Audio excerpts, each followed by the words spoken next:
Hello guys, welcome to our channel. ఇప్పుడు మనం daily use చేసే సెంటెన్స్ గురించి తెలుసుకుందాం. నేను ఎప్పుడు ఆ పాట విన్నా నాకు సంతోషంగా ఉంటుంది. నేను ఎప్పుడు ఆ పాట విన్నా నాకు సంతోషంగా ఉంటుంది. దీన్ని ఇంగ్లీష్లో ఎలా చెప్పాలంటే, whenever I hear that song I feel happy. Whenever I hear that song I feel happy. See the next one.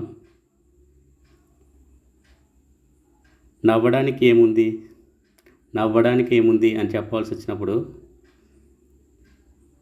What is there to laugh అంటే నవ్వడానికి ఏముంది. Next one. నువ్వు ఫ్రీగా ఉన్నప్పుడు నాకు ఫోన్ చెయ్యి అని చెప్పాల్సి వచ్చినప్పుడు, call me when you are free. Next one.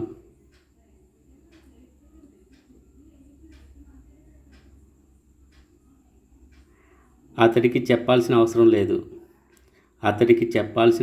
లేదు. No need to tell him. See the next one. దయచేసి అది మళ్ళీ చెప్తారా అని చెప్పాల్సి వచ్చినప్పుడు, could you repeat that please. దీనికి సమయం పడుతుంది. దాన్ని ఇంగ్లీష్లో ఎలా చెప్తారంటే, ఇట్ టేక్స్ టైం అంటే దీనికి సమయం పడుతుంది అని అర్థం. See the next one. అతడు నన్ను ఏమీ అడగలేదు అని చెప్పాల్సి వచ్చినప్పుడు, he did not ask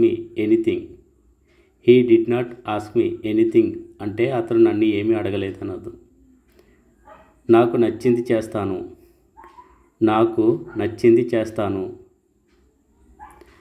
I do whatever I like. See the next one.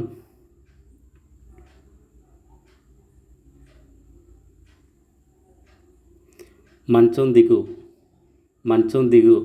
దీన్ని ఇంగ్లీష్లో చెప్తారంటే, గెట్ ఆఫ్ ద బెడ్. అతడు అది తెలియకుండా చేశాడు.